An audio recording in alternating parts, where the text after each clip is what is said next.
Yeah, and that's kind of like what we spoke about last week when, Earl Nightingale said, you walk up to the stove without putting the fire in, the wood in, and you want heat. Yep. And give me heat. And I think that's one of the things that has given this industry, the MLM industry, a bad name, is because of the false expectations that people are given. Mm-hmm. Sponsor two, and then within 90 days you sponsored the world and you're making hundreds of thousands of dollars, which is not it's not realistic. People, and especially in this push button age that we're in, people want things instant. I know. They do not they do not work. They just no.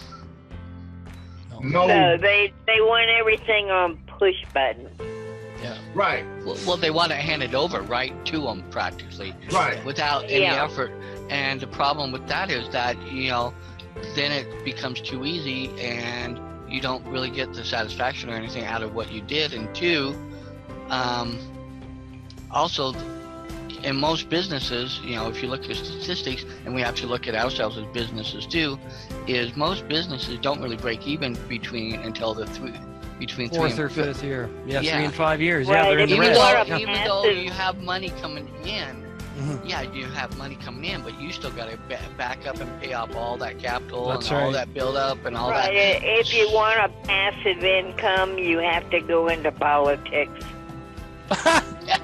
Well, for me. Yeah, because that's where you can become a legal criminal. Basically, you can get away with ripping people off. You can get away with stealing. You can get away with pillaging. A lot of stuff. A smooth criminal. You have to actually put the work in before you can expect anything. Of course. Yeah, of course, Cedric. Yeah, you gotta put the work in.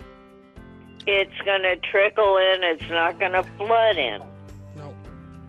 Yep. So there's a certain point of honesty. There's not much honesty in the world today, even when it comes to just the whole thing.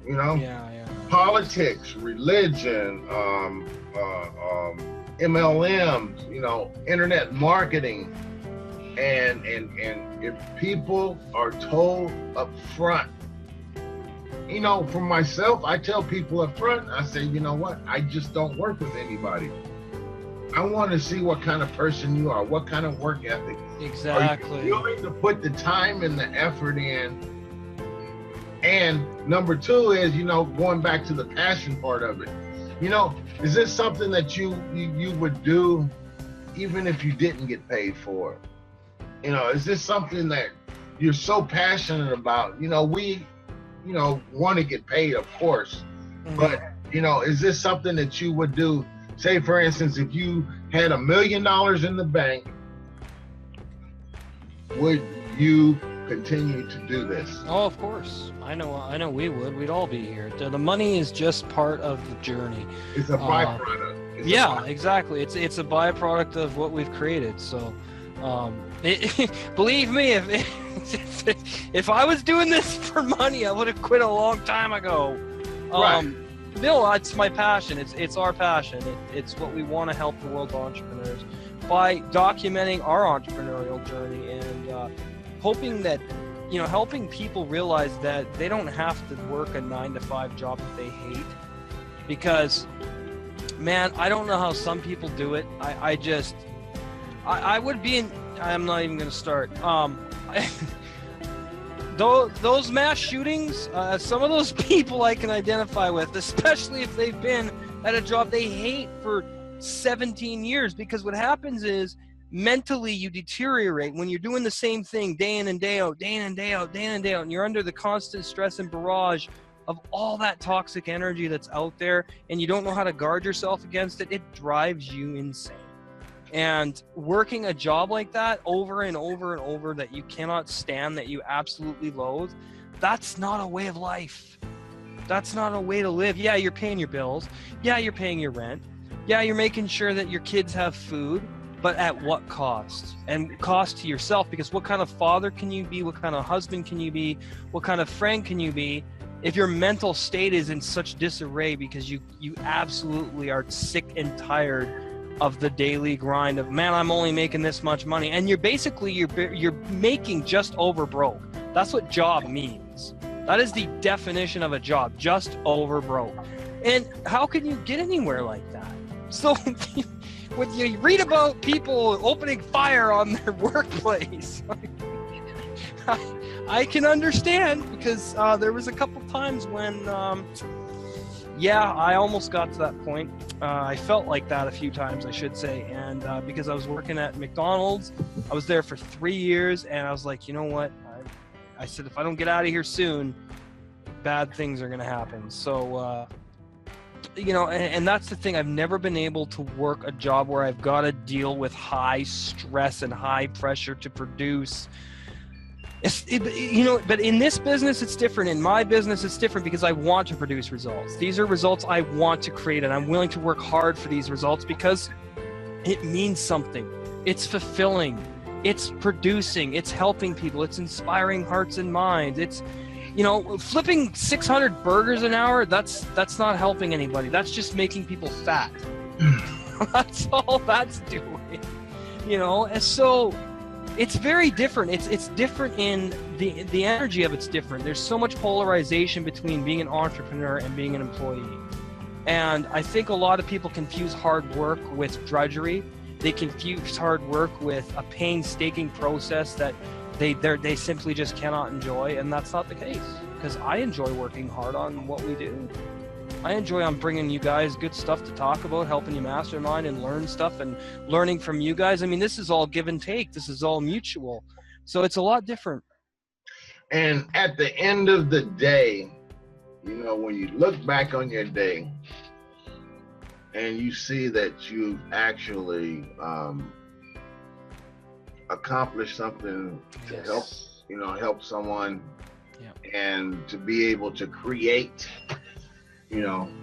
that's a reward within itself. Yes, absolutely right. Yeah, definitely.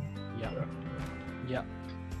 Because that's what life is about, is serving others. That's how you get rich. You got to make other people rich and enrich them, and you will be enriched. That's where the word rich comes from. People seem to confuse rich. No, it's called enrichment. Yep. And you can't enrich by profiting off of stepping on other people, or taking advantage of people, or shystering people, or cheating people. That's not enrichment. So that's not being rich. So I know that when Kareem and I are enriched, it's because all of you become enriched as well. And that's where our primary focus is, for sure. And I don't know where the hell he went. I think he went to get food. He's not sitting at his chair. But yeah, Cedric, you make a good point about that. It's got to be meaningful work. It's got to be something that you feel good, that you want it, that wakes you up at 4 a.m. and you're like, I gotta write that down. That's a great idea. Or I gotta call that person because you just know in your heart that, hey, I gotta call this person because I feel like they need to hear my voice right now. Or you could just sense that something may be wrong. That's what a mastermind is. What's going on with each other because you're so close, and because you share a lot of the same ideas. You share the experience. You're building on one another's strengths. You're feeding off of each other's energy. And so it's very important to be around people that you want to work with, as opposed to people that you want to spray with an AK-47. Like when I was at McDonald's for 3 years. Well, you definitely have your beneficial relationships, and you have your toxic relationships in business as well as day-to-day life. You just have to live it to learn it, and be discerning in who you want to associate with. When I remember my mother telling me you're judged by the company you keep, it really is true. Yep.